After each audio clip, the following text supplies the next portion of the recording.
Well, when you look at the map of Canada, there's arguably a blue wave unfolding across the country, with last week's election of Jason Kenney and the United Conservative Party to being the majority government in Alberta. And it's quite a far cry from what was the case in Canada a few years ago. You had Liberal and New Democrat governments almost across the country with just one lone holdout, and that was Saskatchewan. And now we've got blue, blue, blue, blue, blue, even in Quebec, which is arguably the least likely province to have Conservative representation.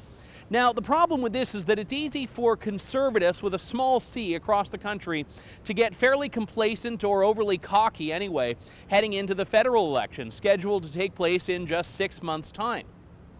Now, I'm not saying there shouldn't be some cautious optimism. We know that conservatism as a message is certainly unfolding and has a lot of champions, from Doug Ford in Ontario to now Jason Kenney in Alberta, Scott Moe in Saskatchewan, Blaine Higgs, François Legault, the list goes on.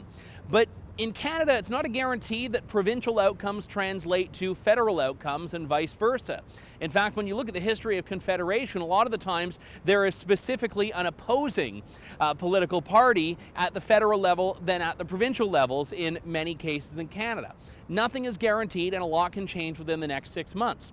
But it is interesting how much the federal government has really pitted itself against the provinces. I covered this last week at Osgoode Hall, where I still am today, for the carbon tax court reference case, in which the federal government was fighting tooth and nail for its right to impose a carbon tax and carbon pricing scheme on provinces that didn't and still do not want one.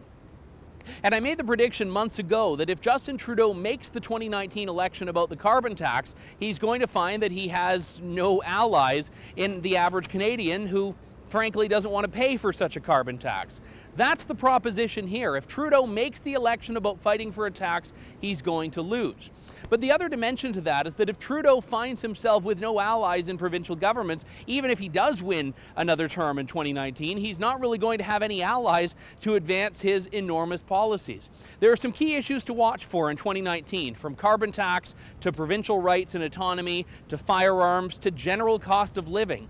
But suffice it to say, Justin Trudeau is very quickly finding himself without friends in Canada. For True North, I'm Andrew Lawton.